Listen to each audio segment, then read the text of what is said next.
अज्ञानतिमिरान्धस्य ज्ञानाञ्जनशलाकया चक्षुरुन्मीलितं येन तस्मै श्रीगुरवे नमः।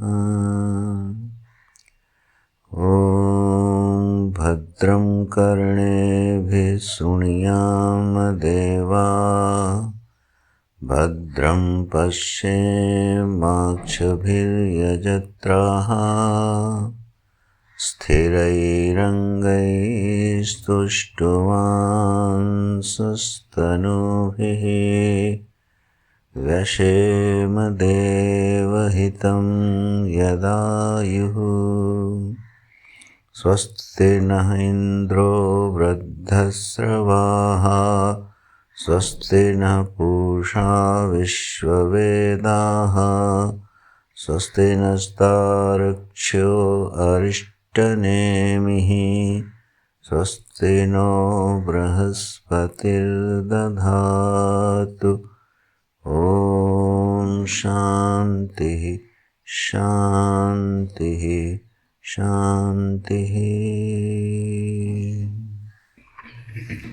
हम लोग पृष्ठ संख्या 21 पर 4 पंक्तियां रह गई थी कल के मंत्र की, वहाँ पर थी। विराजैकत्वम उपलक्षणार्थम हिरण्यगर्भाव्याकृतात्मनः उक्तम चैतन्य मधुब्राह्मणे यश्चायमस्यां पृथिव्यां तेजोमयो मृतमयः पुरुषो यश्चायम् अध्यात्मम् इत्यादि। सुषुप्त अव्याकृतयोः सुषुप्ताव्याकृतयोः स्तु एकत्वं सिद्धम् एव निर्विशेषत्वात्। एवं च सति एतत् सिद्धं भविष्यति सर्वद्वैतोपशमे च अद्वैतम इति। ये जो मंत्र है, तीसरा मंत्र है, उसके भाष्य की आखिरी पंक्तियां थी। तो यह जो विराट पुरुष है, यह सप्तांग वाला है, 19 मुख है, 19 मुखों वाला है। विश्व होता हुआ नर रूप में अवस्थित होने से वैश्वानर है। जागृत इसका स्थान माने अभिव्यक्ति का केंद्र है, और यह स्थूल भुक कहलाता है। विषयों का, स्थूल विषयों का भोग करने के कारण स्थूल भुक कहलाता है। यहाँ तक आकर श्रुति प्रमाण से सिद्ध करके भाष्यकार कहते हैं कि विराज, विराज माने विराट, और हिरण्यगर्भ, और अव्याकृत, अव्याकृत माने अव्यक्त, जिसको आप अव्याकृत से उपहित चैतन्य को ईश्वर कह सकते हैं। सूक्ष्म शरीर से उपहित चैतन्य को हिरण्यगर्भ कह सकते हैं, और स्थूल विराट प्रपंच से उपहित चैतन्य को विराट नाम दिया जाता है। तो इनमें उपलक्षणार्थम आत्मनः एकत्वम ऐकत्वम, यह पंक्ति बनेगी। जो पद लिखा है इसमें, आत्मनः ऐकत्वम, आत्मा का ऐकत्व सिद्ध है। किससे किससे? विराट से, हिरण्यगर्भ से और अव्यक्त से। कैसे? उपलक्षणार्थम, उपलक्षणार्थम का अर्थ होता है इसके बहाने से, उसके समीप जाकर लक्षण बनाते हुए मूल वस्तु को लक्षित करा दे, उसको बोलते हैं उपलक्षणा। तो इस उपलक्षणा से ब्रह्म वस्तु का बोध करा रहे हैं इस प्रक्रिया से। तो विराट के साथ एकत्व है, विश्व का कह लीजिए, और हिरण्यगर्भ का तेजस के साथ, और अव्याकृत उपहित चैतन्य का प्राज्ञ के साथ एकत्व है। तो प्रक्रिया वही है कि यह जो स्थूल प्रपंच है, यह स्थूल प्रपंच इस एक स्वदेह परिच्छिन्न जो आत्मा है, तो यह देह इस स्थूल प्रपंच से भिन्न नहीं है। तो स्थूल प्रपंच और देह ये दो भिन्न वस्तुएं न होने के कारण इनसे जो उपहित चैतन्य है उसकी एकता स्वतः सिद्ध है।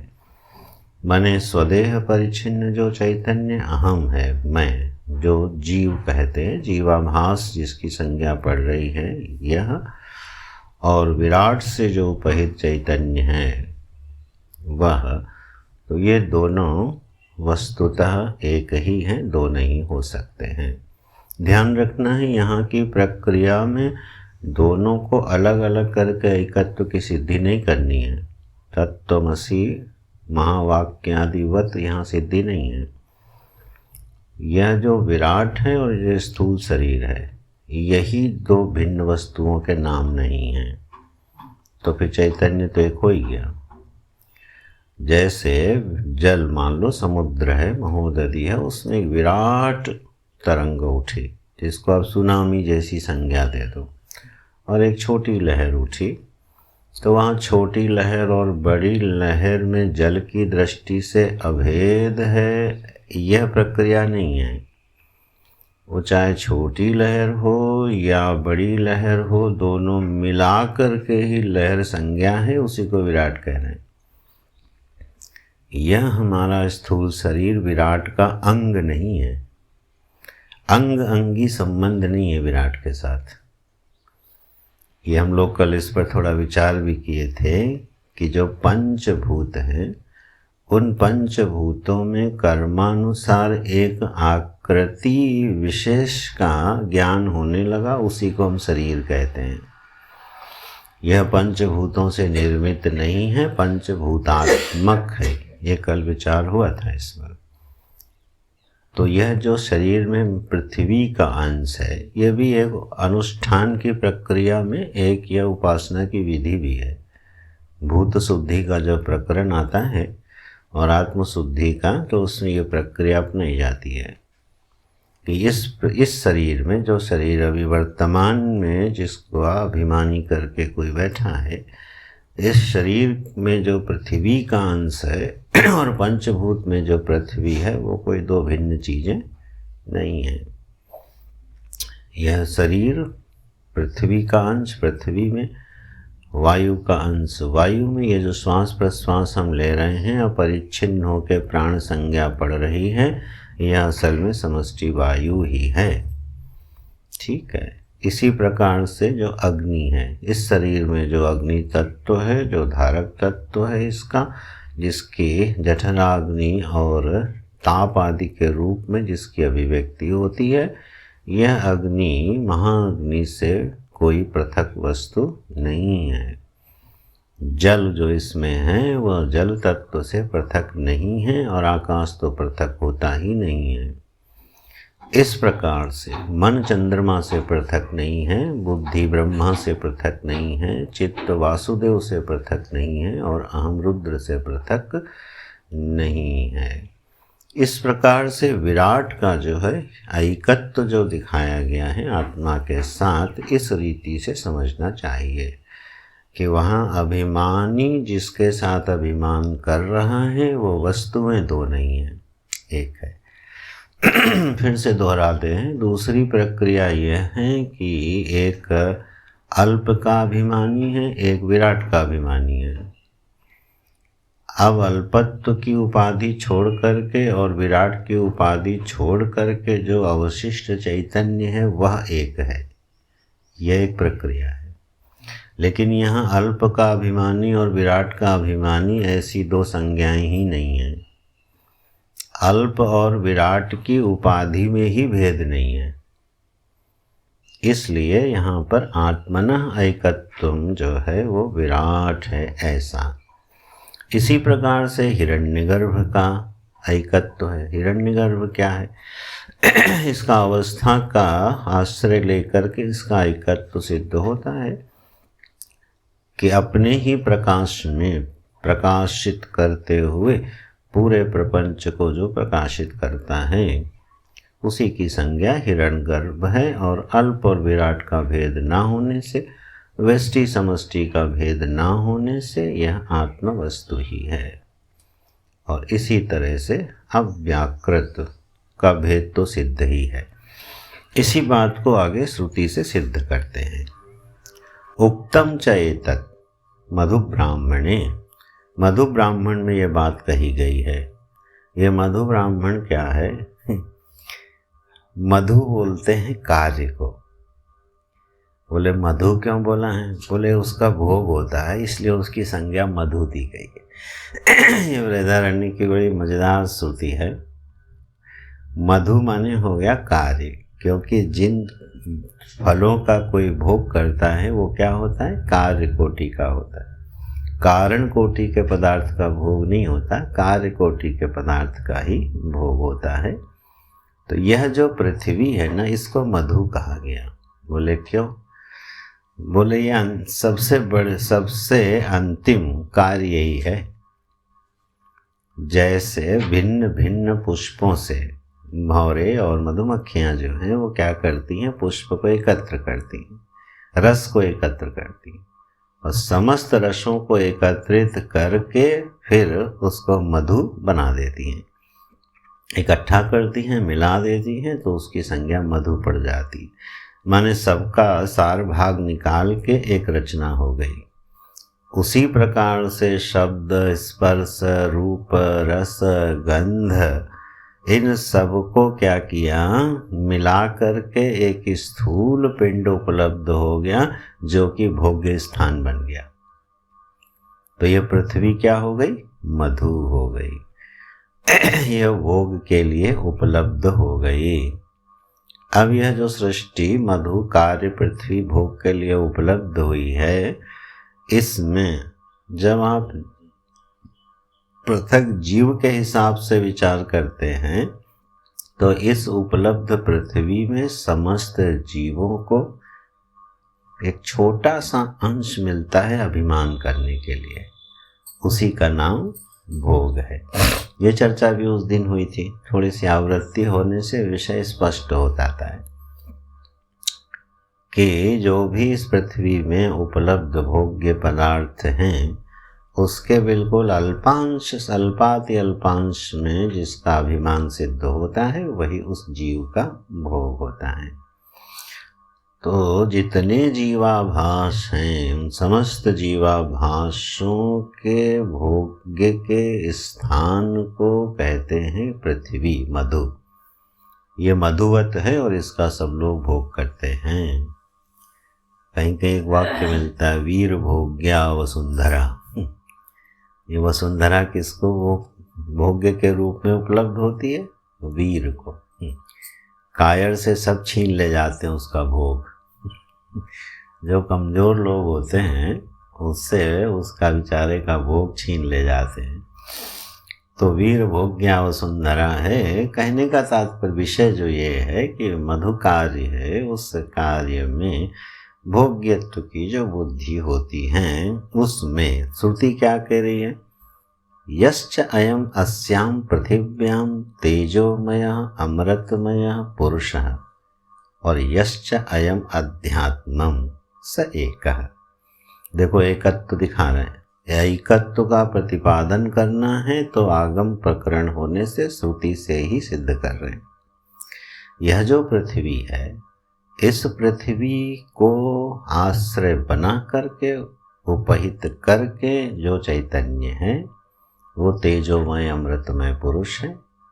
और इस पिंड को आश्रय बना के, इस शरीर को आश्रय बना के जो भोक्ता उपलब्ध हो रहा है वो भी यह तेजोमय अमृतमय पुरुष है। यश्च अध्यात्मम और यश्च पृथिव्याम, इनको उपहित करने वाला जो चैतन्य वस्तु है वो दो नहीं है, वह एक ही है। तो पृथ्वी विनाशी है, विकारी है, परिणामी है, व्यक्ताव्यक्त स्वभाव वाली है, और यह इसको अभिमान करके बैठने वाला चैतन्य ये अविनाशी है, कूटस्थ है। पृथ्वी आती जाती रहती है, भोग आते जाते रहते हैं, लेकिन जो तेजोमय अमृतमय पुरुष है वह कहीं आता जाता नहीं है। ये जो भोग हैं, ये ऐसा समझो जैसे एक सच्चिदानंद एक अद्वितीय वस्तु है जिसकी संज्ञा प्रज्ञान है, ज्ञान है। तो यह ज्ञान नाम की जो वस्तु है, इस ज्ञान नाम की वस्तु में अनिर्वचनीय निमित्तों से विषय विषयी भाव की प्राप्ति होती है, उसी का नाम भोग है। यह सिद्धांत लेकर ही मांडूक्य के साथ चलना है। ज्ञान वस्तु में विषय का विभाग हो गया और विषयी का विभाग हो गया। वही विषय विषयी का विभाग ही हमें भोग के रूप में उपलब्ध होता है। बस अब उसका विषय स्थूल पृथ्वी आदि हो जाते हैं तो हम कह देते हैं स्थूल भोग, और कुछ नहीं।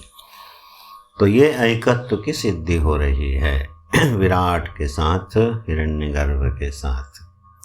और बोले सुषुप्ति में, बोले सुषुप्त अव्याकृत्य सुषुप्त अव्याकृतयो होतु, जो सुषुप्त है और अव्यक्त है। बोले भाष्यकार लिख रहे हैं एकत्वम सिद्धम एव, इसमें तो एकत्व सिद्ध ही है, इसमें तो कोई परिश्रम ही नहीं करना। बोले क्यों? बोले निर्विशेषत्वात्। बोले जो सुषुप्ति है वो भी निर्विशेष है और अव्यक्त भी निर्विशेष है। जहाँ उपाधि में ही अभेद सिद्ध है, वहाँ तो एकत्व सिद्ध करने में कोई झंझट है ही नहीं। महाप्रलय और सुषुप्ति ये दोनों बिल्कुल एक लक्षणात्मक हैं। एकत्व की सिद्धि करने में वहाँ समस्या ज़्यादा आती है जहाँ विशेषापत्ति बहुत हो, जहाँ भेद प्रतीति बहुत हो, भेद के विषय बहुत हो, नानात्व बहुत हो, गुण भेद हो, लक्षण भेद हो, क्रिया भेद हो, और फिर कहा जाए ये सब एक हैं, तो वहाँ थोड़ी झंझट पड़ती है। बुद्धि को थोड़ा युक्तियों का आश्रय चाहिए होता है। और जहाँ भेद ही नहीं है वहाँ एकत्व तो सिद्ध ही है। अब सुषुप्ति का जरा जो हमको अनुभव है, गहरी नींद का जो हमें अनुभव है, और स्मृति के बल से जो भी हमारी प्रमा बनती है सुषुप्ति के बारे में, वही महाप्रलय के बारे में बनती है। बिल्कुल उसमें भेद नहीं है, क्योंकि वहाँ विषय भेद नहीं है। तो निर्विशेष होने से ये अव्यक्त और सुषुप्ति में तो भेद सिद्ध ही है। आप ध्यान दे रहे होंगे, यहाँ एकत्व जो है उपाधि में ही दिखा दिया। उपहित में तो है ही है, उपहित तो एक ही है। जब उपाधि में ही भेद नहीं रहा तो उपहित में भेद कहाँ से रहे? यही मांडूक्य की बड़ी विशिष्ट प्रक्रिया है और बिल्कुल अंतरंग है। सीधा आत्म ब्रह्म प्रतिपत्ति का सर्वोत्तम मार्ग प्रशस्त कर देती है। यहाँ उपाधि में ही भेद नहीं दिखा रहे। शरीर रूपी उपाधि का विराट उपाधि से भेद नहीं दिखाया है ना। और सुषुप्त की जो उपाधि है अव्यक्त की, उसको महाप्रलय के अव्याकृत से भी भेद नहीं दिखा रहे हैं। तो उपाधि भेद ही नहीं है तो उपहित भेद कहाँ से होना है? तो निर्विशेष होने से ये एकत्व सिद्ध है। तो दृश्य क्या बन रहा है, प्रमा क्या बन रही है कि एक ज्ञान वस्तु है, उसके सन्मुख कह लो या उसमें कह लो, तीन प्रकार के प्रपंचों की स्थिति सामने आती है उसके। एक को हम कह देते हैं जागृत, एक को कहते हैं स्वप्न और एक को कहते हैं सुषुप्ति। ये तीन नाम पढ़ते हैं। तीन जो नाम पढ़ रहे हैं, ये जो स्थान स्थान करके श्रुति बोलती है, यह तीन स्थान और उसमें आने जाने वाला मैं, यह प्रमा भी सही नहीं है। जैसे एक व्यक्ति के तीन घर होते हैं, ये सब तत्वबोध आदि पढ़ाते समय पढ़ाया जाता है दृष्टांत, लेकिन उस सब में विषमांश है इन दृष्टांतों में। जैसे एक व्यक्ति है, उसके तीन घर हैं, एक घर में जाता है, फिर दूसरे में जाता है, फिर तीसरे में जाता है। तो एक घर है जागृत अवस्था, उसमें रहता है। उसको छोड़ता है तो स्वप्न के घर में चला जाता है, स्वप्न स्थान। उसको छोड़ता है तो सुषुप्ति में चला जाता है। अब इस दृष्टांत में क्या लग रहा है, घर 3 हैं और आने जाने वाला है, घर छोड़ के दूसरे में जा रहा है, ये विषमांश है। आत्मा तो अकंप है, अप्रचलित है, कूटस्थ है, उसका आना जाना कहाँ होगा। तब क्या है, बोले उसके सन्मुख एक अवस्था की उपलब्धि हो जाती है, एक विशेष प्रकार की वृत्ति बन गई, उसको हमने बोल दिया जागृत। एक दूसरे प्रकार की वृत्ति बनी, उसको बोल दिया स्वप्न। और वृत्ति का अभाव हो गया तो उसको बोल दिया सुषुप्ति। तो आत्मा 3 अवस्थाओं में नहीं आ जा रही है, बल्कि आत्मा के सन्मुख या आत्मा की अधिष्ठानता में यह 3 अनुभव प्रकट हो रहे हैं मानो, और उसी का नाम प्रपंच है। इससे भिन्न किसी प्रपंच की सिद्धि होती नहीं है, यह प्रक्रिया बताई जाती है। तो यह 3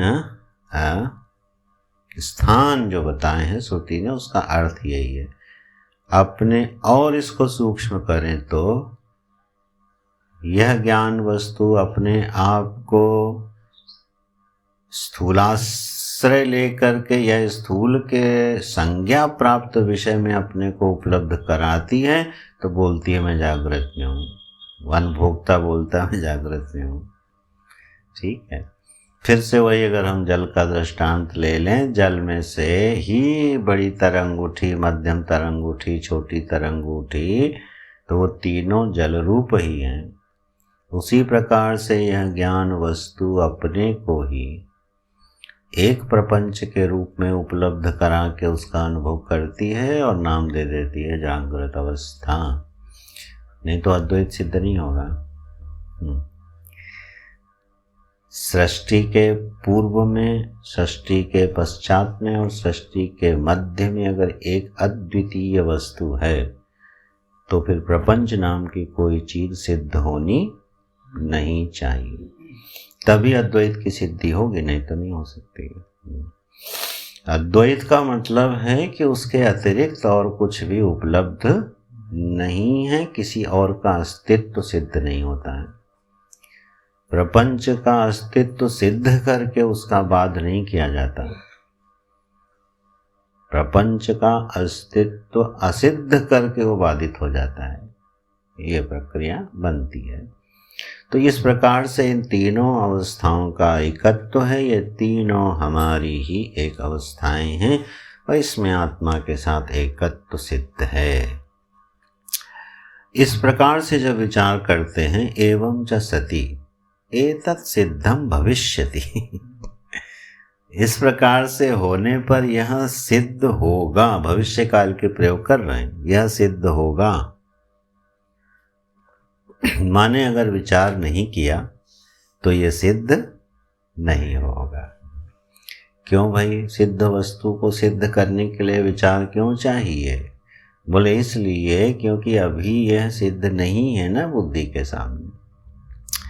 बुद्धि के सामने या बुद्धि में जो प्रमा है वो अद्वैत की थोड़ी है, ये तो द्वैत की प्रमा है। तो द्वैत की प्रमा का निरसन हो जाएगा अगर कोई इस तरह से विचार करेगा, तब क्या होगा? सर्वद्वैतोपशमे च अद्वैतम इति, सारे द्वैत प्रपंच का उपशम हो जाएगा और अद्वैत की सिद्धि हो जाएगी। यहाँ पर जो चकार है उसका एक बड़ा सुंदर अर्थ निकाला गया। देख, सर्वद्वैतोपशमे च लगाने की क्या जरूरत थी? वाक्य बन सकता था सर्वद्वैतोपशमे अद्वैतम इति, सर्वद्वैत का उपशम हो जाने पर अद्वैत की सिद्धि हो जाती है। वाक्य पूरा था, चकार क्यों लगाया? बोले भाई, सर्वद्वैत का उपशम होने मात्र से अद्वैत की सिद्धि नहीं होती है, सर्वद्वैत का बाध होने पर अद्वैत की सिद्धि होती है। उपशम तो सुसुप्ति में रोज होता है, द्वैत का उपशम तो सुसुप्ति में प्रतिदिन होता है। हम प्रतिदिन हम एक निर्विशेष अवस्था का अनुभव करते हैं और महाप्रलय में भी द्वैत का उपशम हो जाता है, तो उससे क्या द्वैत की सिद्धि हो जाती है? नहीं तो सबसे बढ़िया साधन होता सो जाओ और ज्ञान हो जाए। इससे फिर बढ़िया साधन क्या था?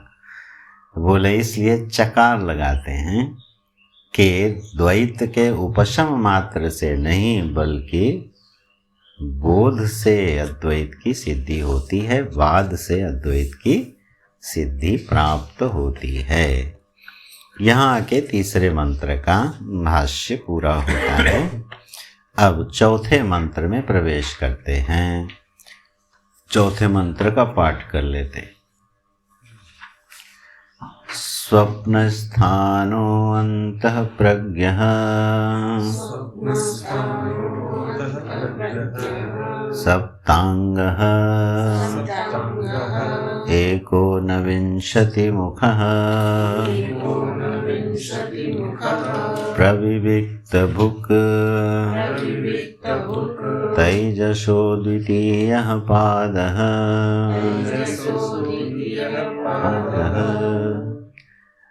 कल्पना कीजिए, इस पर भाष्य नहीं होता, केवल श्रुति होती तो क्या समझ में आता? इतने मात्र से क्या बोध हो जाता अगर भाष्य नहीं होता? अच्छा, जब भाष्य नहीं था तब बोध नहीं होता था क्या? भाष्य को आए कितने साल हुए? 2500 साल, 2200 साल। तो 2200 साल पूर्व क्या श्रुतियां नहीं समझी जाती थी? उससे पूर्व भी तो श्रुतियां समझी ही जाती थी। वैसे उससे पूर्व भी सायणाचार्य जी का भाष्य, उससे पूर्व ही तो है, भाष्यकार से पूर्व है ना वो तो। वेदों पर भाष्य बहुत प्राचीन भाष्य उपलब्ध हैं, लेकिन प्रज्ञा की मंदता से धीरे धीरे श्रुतियों के अर्थ प्रकाशित नहीं हुए।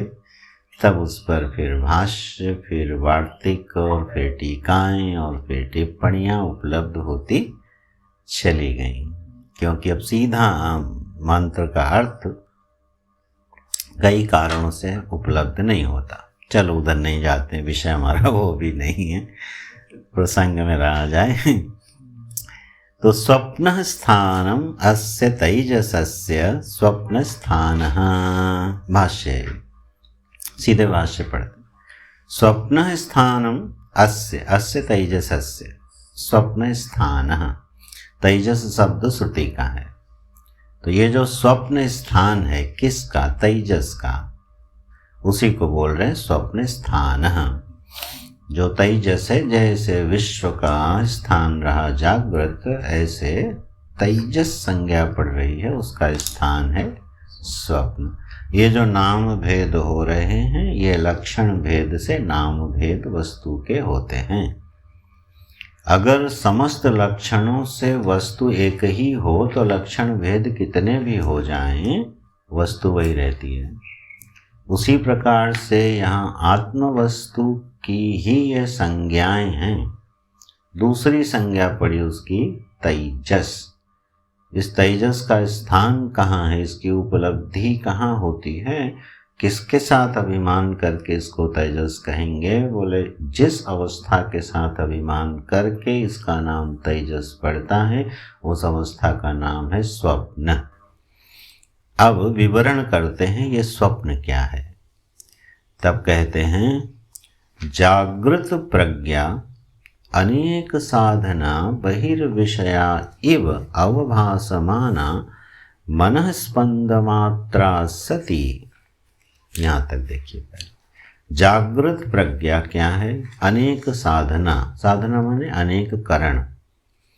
जागृत की जो प्रज्ञा है वो अनेक करणों से युक्त हो करके बहिर्विषया इव, ऐसे बहिष्प्रज्ञ हो करके मानो जब भासती है, अवभासमाना मनः स्पंद मात्रा सती। देखो उसी विषय को हर तरह से भाष्यकार ले रहे हैं, छोड़ते नहीं बिल्कुल। मन स्पंद मात्रा, मन का जो स्पंदन है उतना मात्र ही क्या है? जागृत की प्रज्ञा का स्वरूप है, जिसको हमने स्थूल भूख कहा। प्रज्ञा शब्द में और प्रज्ञान शब्द में अंतर कर लीजिएगा। प्रज्ञान बोलते हैं ब्रह्म को और प्रज्ञा बोलते हैं मनोवृत्ति को। ठीक है। जब ज्ञान में ज्ञाता ज्ञेय ज्ञान का विभाग हो जाता है, उसी को बोलते हैं प्रज्ञा। और जब प्रज्ञान बोलेंगे तो ज्ञाता ज्ञान ज्ञेय के विभाग से रहित जो तत्व ज्ञान वस्तु है, उसका नाम पड़ेगा प्रज्ञान। प्रज्ञा को ब्रह्म ऐत्रेय में नहीं कहा गया, प्रज्ञानम ब्रह्म, प्रज्ञान को ब्रह्म कहा गया है। तो प्रज्ञा शब्द किसके लिए? बिल्कुल सरल अर्थ में प्रज्ञा का मतलब है मनोवृत्ति। मन में उठने वाली जो वृत्तियां हैं, उसमें विषय होता है, उस विषय का ज्ञान होता है और उस विषय को जानने वाला होता है। जानने वाले को विषयी कह देते हैं, जानी जाने वाली चीज को विषय कह देते हैं। तो विषयी को विषय का ज्ञान होता है। यह जो त्रिधा विभक्ति है, मन स्पंद मात्रा, ये मन का क्या है? स्पंदन मात्र। मात्र शब्द डाल देते, मात्रा सती। जागृत के भोग का स्मरण दिला रहे हैं। जागृत में क्या हुआ? बोले बहिर्विषया एव। हमारी वृत्ति में ऐसे विषय का स्फुरण हुआ जिसको हम कदाचित स्थूल संज्ञा दे देते हैं और बहिष्प्रज्ञ बोल देते हैं। बस उसी स्पंदन का नाम जो है जागृत का भोग है, वो स्थूल भोग है। ऐसा होने पर बोले ठीक, फिर क्या हुआ? सती तथा भूतम संस्कारम मनसि आधत्ते। तथा भूतम, वह प्रक्रिया होने पर एक घटना घटती जाती है। क्या? कि मन में संस्कार का आधान होता चलता है। जब जब भी भोग की प्रक्रिया होती, देखो जब भोग शब्द बोला जा रहा है ना, तो केवल खाने पीने मजा करने का नाम भोग नहीं है। वो बड़ा प्रचलित हो गया, भोग माने खाना पीना मौज उड़ाना। ये शब्द भोग का नहीं है। भोग शब्द का अर्थ है मन का स्पंदित हो जाना और विषय विषयी का ज्ञान होना। इसी का नाम भोग है। मन स्पंदन मात्र का नाम भोग है। अब वो विषय उसमें जो उपलब्ध हो जाए तदनुसार भोग की और भोक्ता की संज्ञा पड़ती जाती है। अस्तु, जब भी ऐसा कोई भोग उपलब्ध हुआ तो उसने एक काम कर दिया कि उसी मन में अपना संस्कार छोड़ के चला गया। तथा भूतम मनसी संस्कारम आधत्ते। धर के मानो रख के चला जाता है। महाराज जी ने इसका बड़ा बढ़िया दृष्टांत दिया। बोले जैसे एक पत्ता है और उस पर चमेली के सुंदर सुंदर पुष्प रखे, बड़े सुगंधित पुष्प रखे, और उसके बाद वो पुष्प वहाँ से हटा लिए गए, तब भी पत्ते में थोड़ी वासना रह जाती है, सुगंध। इसीलिए शब्द बना वासना। वासना से ही वासना शब्द बना है। फूल हट गए लेकिन उसकी सुगंध रह गई। उसी तरह से देखो, विषय तो चला जाता है लेकिन अपना संस्कार छोड़ जाता है। कई बार हल्का छोड़ता है और कई बार थोड़ा गहरा संस्कार छोड़ जाता है। ये अंदर की जो ज्ञान की प्रक्रिया है उसका भी विश्लेषण होता चल रहा है साथ में। अब सोचो कि पूरी जागृत अवस्था में, हम जीवाभास की बात कर रहे, पूरी जागृत अवस्था में विषय विषयी विषय विषयी का रूपांतरण होता रहता है और हर विषय अपना सुप्त सुप्त संस्कार, मध्यम मंद और तीव्र संस्कार छोड़ के जाता रहता है। तो आप सोचो हम लोगों के पास संस्कार राशि का बोझ कितना होगा। अनंत जन्मों को जोड़ दें तो वह नारायण सीताराम है। साइंस की भाषा में बोलें तो इससे बड़ा सॉफ्टवेयर कोई नहीं होगा जिसकी मेमोरी में स्टोरेज हाउस इतना बड़ा हो। जीबी ईबी में तो गढ़ ही छोड़ दो उसकी टीवी टीवी में माने गजब की चीज़ है कि सारा संस्कार सुरक्षित रह जाता है और ये बिल्कुल हमारे साथ बना हुआ है और हमको पता भी नहीं चलता। इसका कोई भार नहीं है, इसका कोई बोझ नहीं है, है ना। भार और बोझ तो तब पता चलता है ना जब हम चीज़ों को भूल नहीं पाते और भूलना चाहते हैं और भूल नहीं पाते हैं, तब पता चलता है अरे यार ये संस्कार कितना प्रबल है।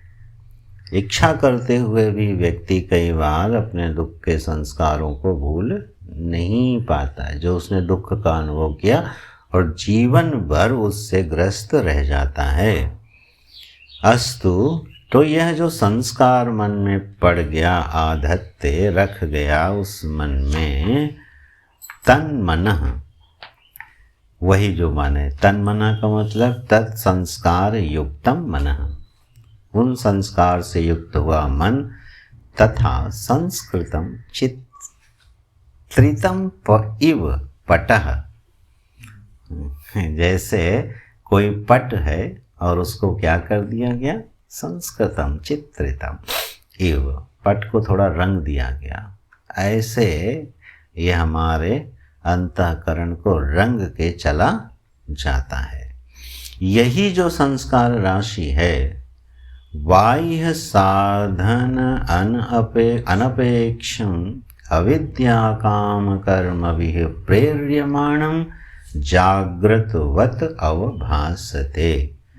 स्वप्न की कितनी सुंदर परिभाषा एक तरह से देखो भाष्यकार ने बना दी। अविद्या कामना कर्म से प्रेरित हुआ जागृत की तरह संस्कार राशि का भासमान हो जाना, बाह्य कारणों की अपेक्षा किए बिना, उसका नाम है क्या, स्वप्न। इतनी सुंदर परिभाषा देखो बना दी भाष्यकार ने। इसमें एक एक शब्द कीमती सा लग रहा है, लखाई है, लग क्या रहा है। स्वप्न में क्या होता है, बाह्यकरण की अपेक्षा नहीं रहती है। बाह्यकरण का अर्थ है गोलक की अपेक्षा नहीं रहती है। हाँ, करण की अपेक्षा नहीं माने ऐसा नहीं कि स्वप्न में हम देखते नहीं हैं। स्वप्न में हम देखते हैं ना, किस आँख से देखते हैं। स्वप्न में सुनते हैं तो किस कान से सुनते हैं, गोलक तो है नहीं वहाँ। जागृत में जो यह चर्म चक्षु हैं, चर्म श्रवण इंद्रिय है, ये गोलक हैं। इन गोलक की अपेक्षा लेकर के जब विषय का स्फुरण होगा उसका नाम है जागृत। इन विषयों की अपेक्षा किए बिना जब संस्कार राशियां ही कामना कर्म आदि के निमित्त से प्रेरित हो करके चित्त में स्फुरित होने लगेंगी और लगेंगी बिल्कुल जागृत की तरह। स्वप्न देखने वाला स्वप्न काल में कभी नहीं कहता कि ये स्वप्न है। अगर कह दे तो स्वप्न ही नहीं रहेगा, है ना।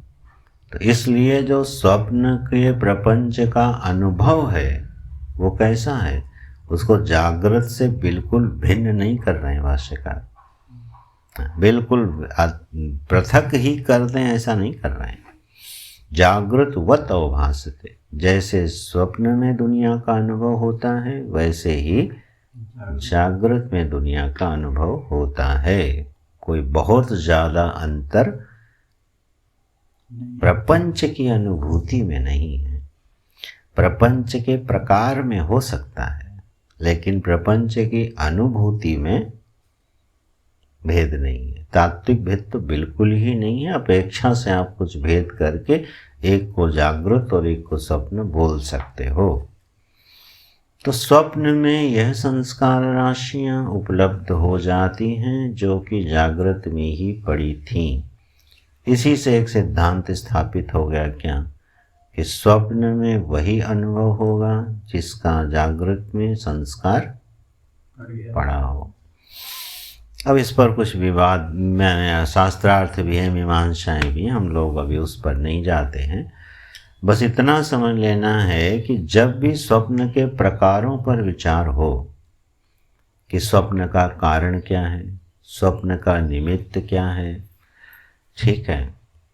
जैसे भक्त लोग क्या कहेंगे, हमारे क्षीण कर्मों का फल देने के लिए भगवान ने स्वप्न बना दिया, ठीक है। योगी क्या कहेगा, संस्कार राशि की अभिव्यक्ति का बाह्य साधन की अपेक्षा किए बिना एक अवस्था है, वो स्वप्न हो गई। कोई कहेगा वासना से प्रेरित है, कोई कहेगा कर्म का फल है, कोई कहेगा कार्य कारण संबंध है। लेकिन जब वेदांत दृष्टि से हमें विचार करना है स्वप्न पर, तो ये ध्यान रखिएगा, हमें यहाँ स्वप्न के प्रकारों पर विचार नहीं करना। स्वप्न की अनुभूति क्या है और उसका अस्तित्व क्या है, यह विचार का विषय है, न कि स्वप्न के प्रकार का। नहीं तो उलझ जाएगी बुद्धि। और होता भी है ऐसे, बोले वातज स्वप्न, हाँ कारण क्या है किसमें, स्वप्न में? स्वयं स्वेन ज्योतिषा, मन ही कारण बन गया। अभी आएगा आगे, स्वेन ज्योतिषा, अपनी ही। तो यह देखो एक कितनी बढ़िया अद्भुत अवस्था में हम प्रवेश करते हैं, जहाँ पर बाह्य कारण चाहिए नहीं और फिर भी प्रपंच की अनुभूति हो रही है, और बढ़िया प्रपंच की अनुभूति होती है। इस तरह से एक अवस्था जिस प्राप्त होती है उसका नाम है स्वप्न अवस्था, जो कि बिल्कुल जागृतवत है। तथा च उक्तम, देखो हर जगह श्रुति प्रमाण ही दे रहे हैं। तथा च उक्तम, क्या बोले, अस्य लोकस्य सर्वावतो मात्राम अपादाय।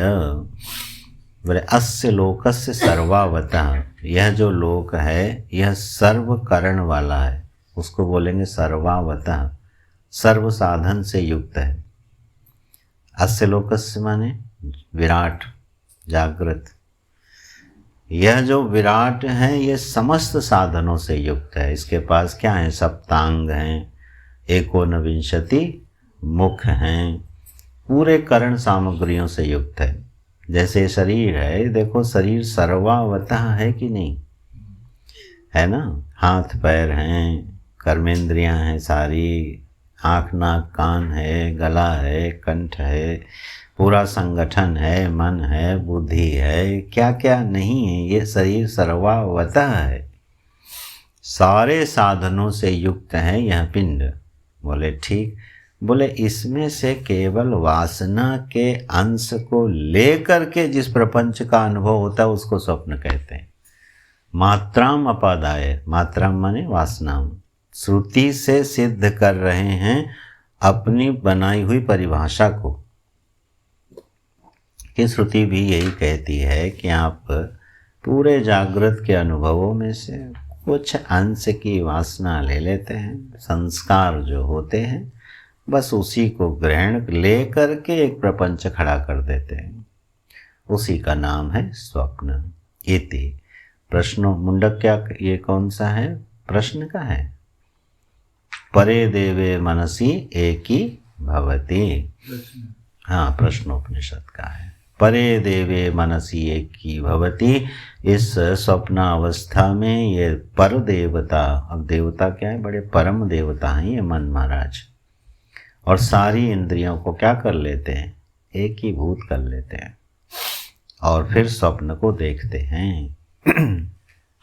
अगर ये प्रश्न उठे कि स्वप्न किस आंख से दिखाई देता है, तो क्या उत्तर आएगा, मन की आंख से। यही बोला जाता है, मन की आंख से दिखता है।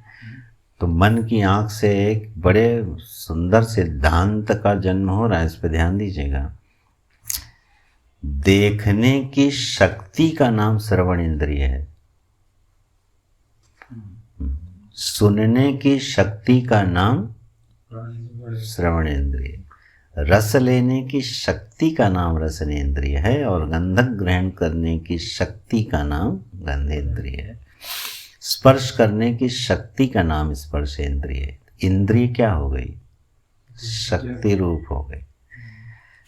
ठीक है, यही शक्ति जब अपने गोलक का आश्रय लेके प्रकट होती है तो हम उसको नेत्र इंद्रिय जैसे बोलते हैं। आँख, तो आँख नेत्र इंद्रिय नहीं है, क्योंकि अगर आँख ही नेत्र इंद्रिय होती तो स्वप्न में तो ये आँख रहती ही नहीं है, तो देखते कैसे।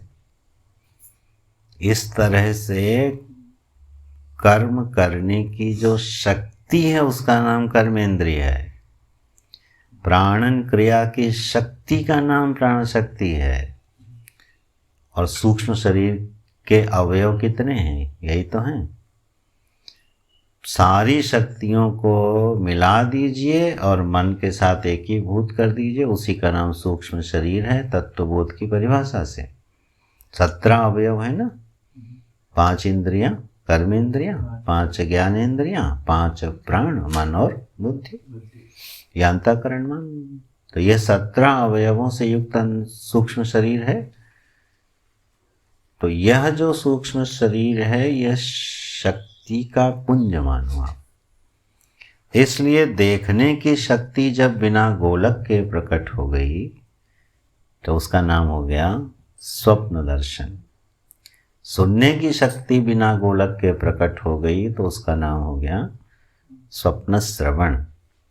इस तरह से परे देवे मनसी एकी भवति, ये देवता है मन महाराज। इति प्रस्तुत्य अत्रैष देवः स्वप्ने महिमानम् अनुभवति इत्याथर्वणे। प्रश्नोपनिषद जो है वो अथर्वण श्रुति से है, अथर्ववेद से आता है, इसलिए अथर्वणे लिखा है। ये अथर्ववेद कई श्रुतियाँ हैं। अत्र माने अस्मिन् स्वप्नावस्थायाम एष देवः, देवः माने मन, यह जो मन देवता है यह स्वप्न में क्या महिमानम् अनुभवति, अपनी महिमा का अनुभव करता है। अब क्यों न करे भाई, देखो हमारी महिमा किस में हमको लगती है? जब हम किसी की सहायता लिए बिना अपना काम कर लें तो हम महिमान्वित होते हैं कि नहीं? और लोक में बोलते भी हैं, जाओ जाओ हमें तुम्हारी ज़रूरत नहीं है, हम तुम्हारे बिना भी अपना काम कर सकते हैं। और अगर कोई ऐसा करे तो सब कहते हैं यार बड़ा महिमावान आदमी है। बिना जो है किसी की सहायता लिए देखो उसने अपना काम कर लिया। तो ये स्वप्न में ये मन बड़ी महिमा का अनुभव कर रहा है। क्यों? बोले देखो हमने स्थूल शरीर का सहारा ही नहीं लिया और प्रपंच को खड़ा कर लिया। तो एष देवः स्वप्ने महिमानम् अनुभव। इसीलिए गोवर्धन पीठाधीश्वर जी ये वाक्य बनाया, बड़ा सुंदर है कि माया भगवान की विभूति है और मन जीव की विभूति है। एक विभूति है भाई, इतना बड़ा काम कर रही है। और जब अद्वैत वस्तु बिना किसी प्रयास के इतने बड़े प्रपंच को खड़ा कर देती, उसकी कोई महिमा ही नहीं है। अद्वैत वस्तु बिना किसी यहाँ तो मन को संस्कार चाहिए और मन को चेतन की अधिष्ठानता चाहिए और मन को स्थूल शरीर का आश्रय भी चाहिए। स्थूल शरीर हटा के कोई स्वप्न नहीं देख सकता, माने मरा हुआ व्यक्ति स्वप्न नहीं देख सकता। संघात पूरा चाहिए मन को, तो आश्रय तो चाहिए इसको, लेकिन उन स्थूल की अपेक्षा नहीं है। इसलिए बोले महिमानम् अनुभवति। अरे बोले अद्वैत आत्मा के बारे में सोचो। स्थूल की तो नहीं है, हैं? स्थूल की तो नहीं है, पर सूक्ष्म की तो है ना। है, सूक्ष्म वो स्वयं है ना, सूक्ष्म तो वो स्वयं ही है और उसको फिर स्थूल नहीं चाहिए स्वप्न में, इसलिए वो महिमानम् अनुभवति। माने नेत्र ये नहीं कह सकते हैं, आँख चर्म चक्षु ये नहीं कह सकते अच्छा मेरे बिना तुम देख नहीं सकते। स्वप्न में ये बात वो नहीं कह सकते। अच्छा, इत्याथर्वणे, इस तरह से ये स्वप्न की महिमा का अनुभव होता है। अब आइए अगले पद पे चलते। इंद्रिय अपेक्षया अंतः स्थत्वात् मनसः तद वासना रूपा। आप लोगों के अभी भी न शब्द अलग है क्या? से होना नहीं चाहिए, वासना रूपान होना चाहिए। देख लो, वासना रूपा, वासना रूपा फिर है न स्वप्ने प्रज्ञा यस्येति अंतः प्रज्ञा है, चा है ना, हाँ इसमें ना है, सभी पंक्ति है, हाँ तो जहाँ ना है वहाँ चा कर लो, नहीं अर्थ का अनर्थ हो रहा है। संस्कृत भाषा बड़ी विचित्र है। देखो चकार है और ये मिसप्रिंट से नकार छपा है, नकार से पंक्ति नहीं लगेगी। और देखो हमने गलती करी, हमने नकार को रूपान के साथ जोड़ दिया, हमने कहा नकार इधर ले आओ, बात बन जाएगी। फिर आगे असुपने हो जाता है। क्या चीज? आगे फिर असुपने नहीं, हलंत से ले आते, हलंत करके ले आते, लेकिन चकार है तो फिर क्यों लाना उसमें। लेकिन देखो पाठ करते समय कितना कंफ्यूजन रहा हमको कि ये नकार कहाँ से आ गया। अच्छा, तो इंद्रिय अपेक्षया अंतस्थत्वात्, इंद्रियों की अपेक्षा से अंतस्थ होने से ये जो मन है तद वासना रूपा स्वप्ने प्रज्ञा यस्य, स्वप्न में जो वासना रूपी प्रज्ञा है वो इंद्रियों की अपेक्षा अंतस्थ है, इसलिए इन महोदय का नाम पड़ गया अंतः प्रज्ञा। जो स्वप्न पुरुष है उसका क्या नाम पड़ गया? अंतः प्रज्ञा। जैसे विराट पुरुष का क्या नाम पड़ा था? बहिष्प्रज्ञा। क्यों पड़ा बहिष्प्रज्ञा? क्योंकि इंद्रियों की अपेक्षा रखते हुए जब मन का स्पंदन हुआ तो स्थूल भूख हुआ और बहिष्प्रज्ञ हो गया।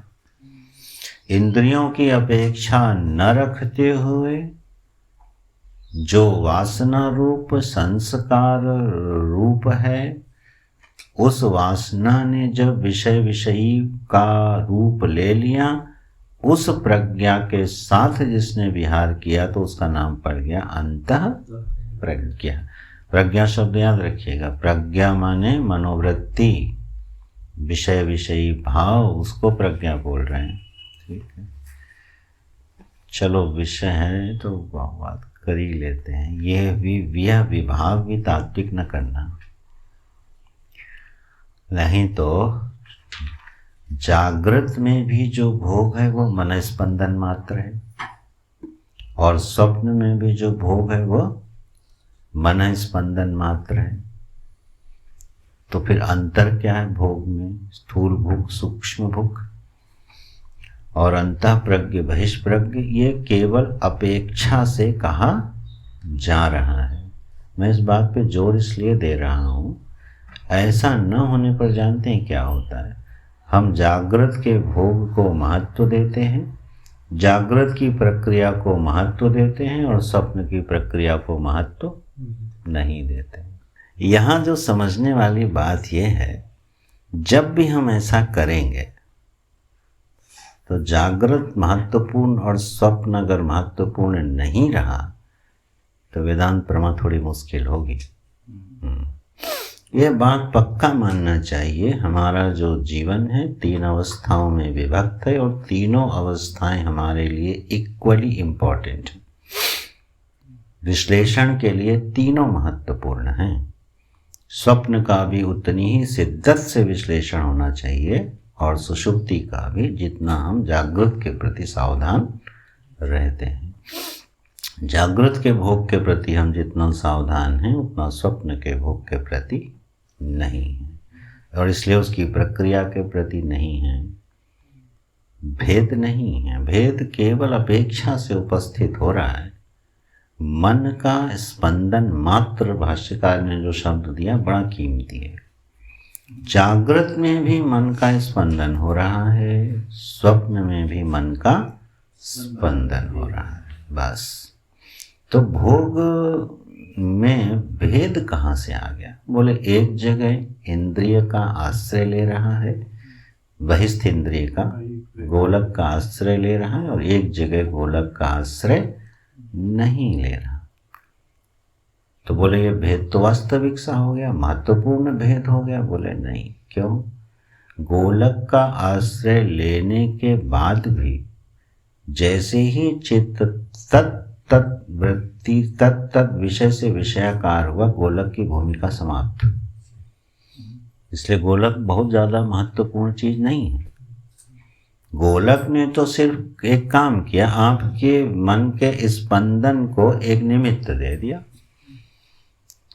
और ये निमित्त स्वप्न में वासना ने दे दिया। ठीक है ना। तो भेद कहाँ है? केवल निमित्त भेद से एक जगह वासना निमित्त बन रही है, एक जगह गोलक निमित्त बन रहा है, और हमने भेद इतना बड़ा मान लिया, अरे ये तो स्वप्न है, छोड़ो, ये तो जागृत है। महाराज जनक को जब स्वप्न में भिखारी होने का सपना आ गया तो उन्होंने उसको इतनी गहराई से उस अनुभव को स्वीकार कर लिया कि ये सत्य की वो सत्य, और यहाँ से वो जिज्ञासु हो गए। ठीक है ना। तो देखो आप, स्वप्न के अनुभव से कोई जिज्ञासु भी हो जाता है। तो प्रयोजन यही है, जो यहाँ प्रक्रिया है कि जो मनस्पंदन है वासना रूपा है, और स्वप्न में जो वह प्रज्ञा है इंद्रियों की अपेक्षा न रखने के कारण अंतः प्रज्ञ नाम पड़ गया। ठीक है। कितने शब्द की व्याख्या हो गई, एक एक पद की व्याख्या कर रहे हैं। स्वप्न स्थान की हो गई, अंतः प्रज्ञ की हो गई। सप्तांग एकोनविंशति मुख जो है ये समानम, ये इसमें भी और उसमें दोनों में समानम है, इसलिए इसकी व्याख्या नहीं करते हैं। अब व्याख्या कर रहे हैं पद की तेजसः। पहले जैसे वैश्वानर की व्याख्या करी थी, अब यहाँ तेजस की व्याख्या कर रहे हैं। तो अब देखिए तेजस की व्याख्या कर रहे हैं क्या? विषय शून्यायाम प्रज्ञायाम केवल प्रकाश स्वरूपायाम विषयित्वेन भवति इति तेजसः। बोले विषय शून्यायाम प्रज्ञायाम, प्रज्ञा माने वही मनोवृत्ति। मनोवृत्ति जब विषय शून्य होकर केवल प्रकाश रूप हो जाती है और उसमें विषयी हो के जो भासता है रहता है, उसका नाम तेजस है। ठीक है। तेजस किसका नाम पड़ रहा है? विषयी का। ठीक है। विषयी जो है उसका नाम तेजस है। ऐसा कह लीजिए कि स्वप्न में जिसको हम अंतः प्रज्ञ कह रहे हैं, सूक्ष्म भुक कह लो, चलो, वह जो सूक्ष्म भुक है उसी का नाम तेजस है। क्यों तेजस है?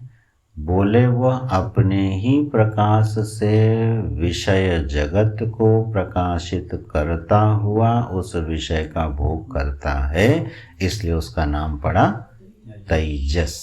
ये नाम रखने के पीछे एक लक्षण है, उस लक्षण आश्रित नाम रखा गया है।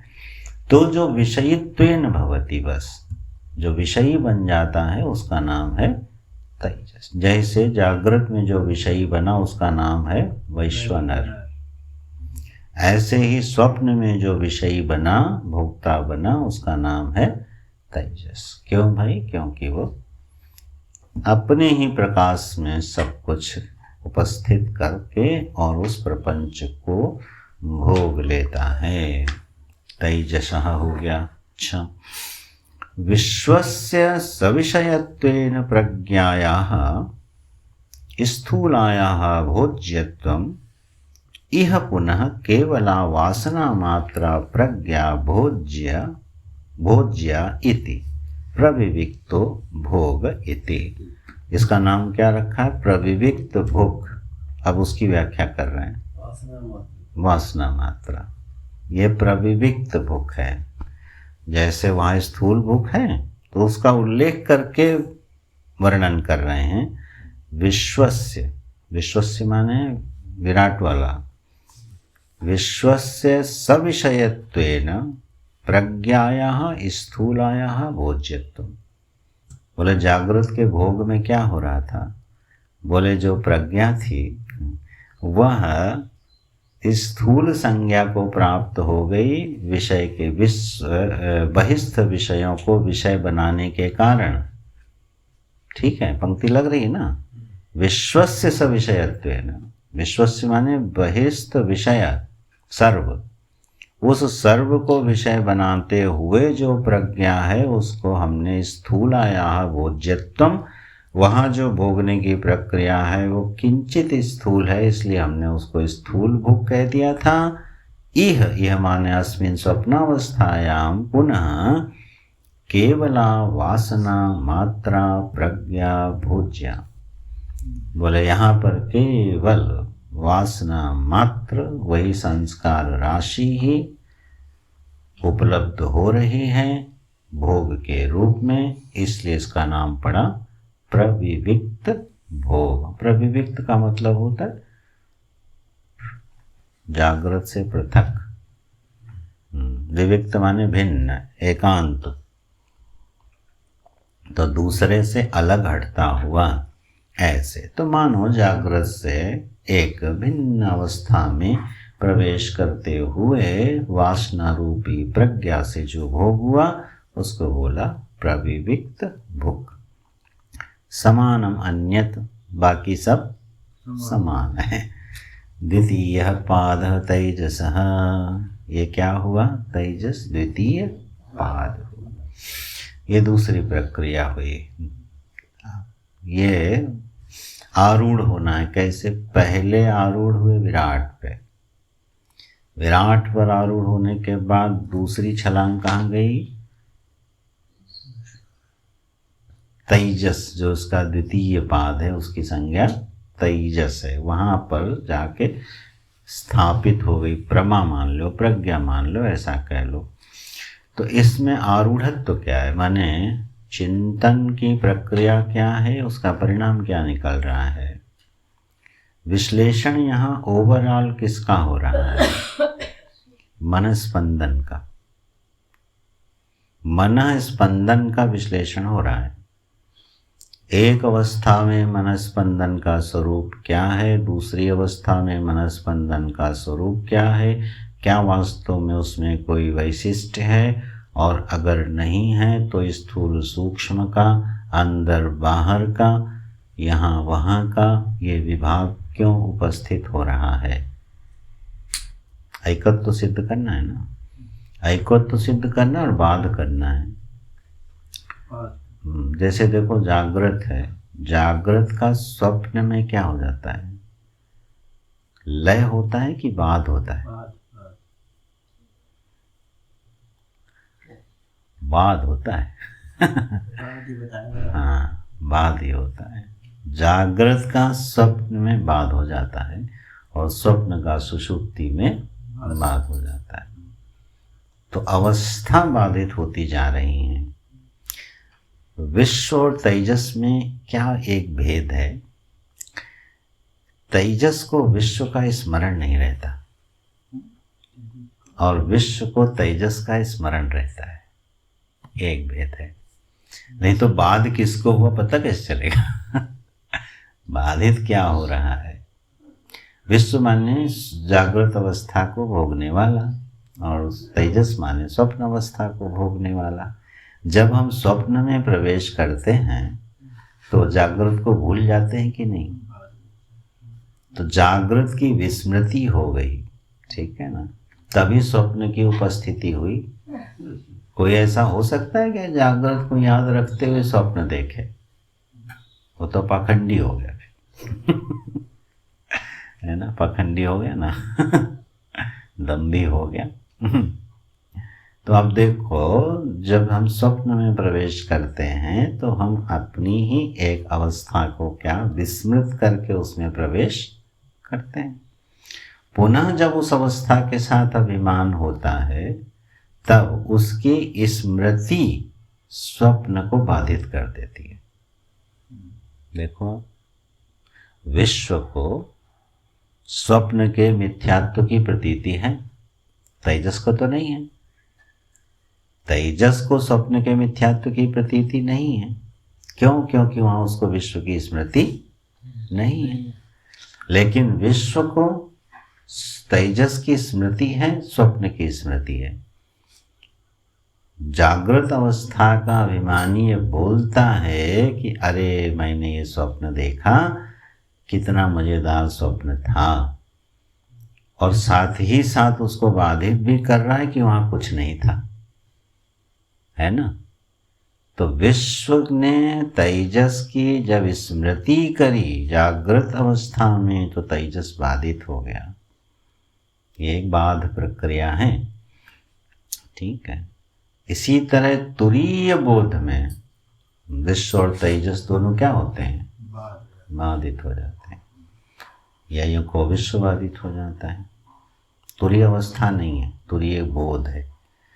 हाँ अच्छा, तो यह जो अवस्था का विवेक है, यह अवस्था का विवेक, इसमें पंचकोश का विवेक और कार्य कारण का विवेक अंतर्निहित है।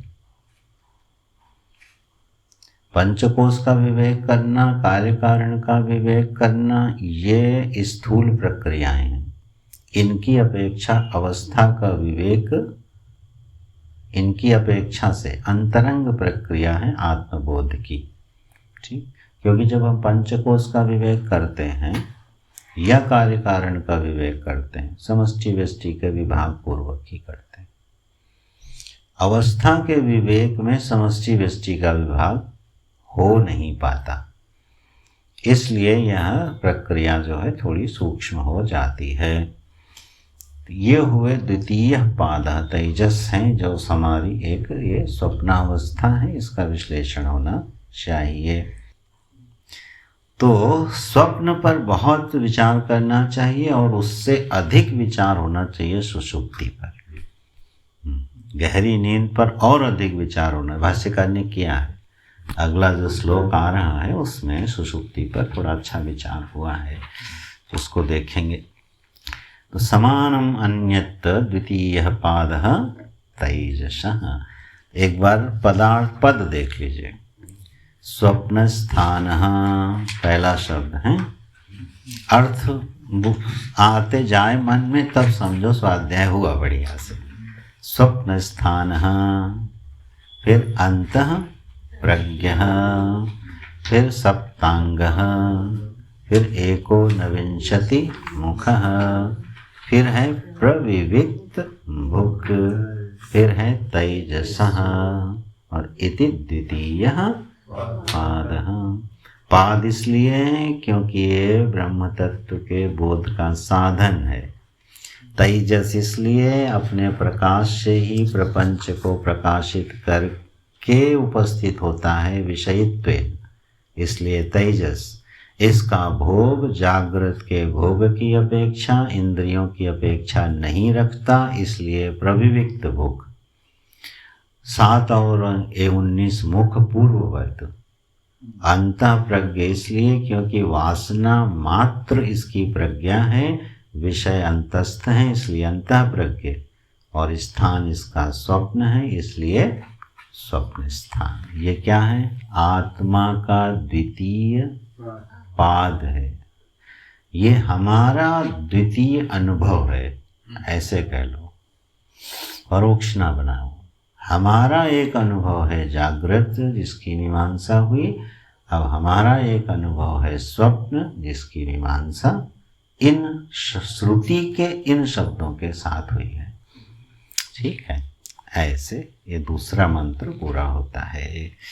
चलिए अब हम लोग कल देखेंगे सुषुप्ति पर, वो और भी सूक्ष्म और मधुर है। नारायण। ओम पूर्णमदः पूर्णमिदं पूर्णात् पूर्णमुदच्यते पूर्णस्य पूर्णमादाय पूर्णमेवावशिष्यते। ओम शांति शांति शांति। हरि ओम श्री गुरुभ्यो नमः। हरि ओम।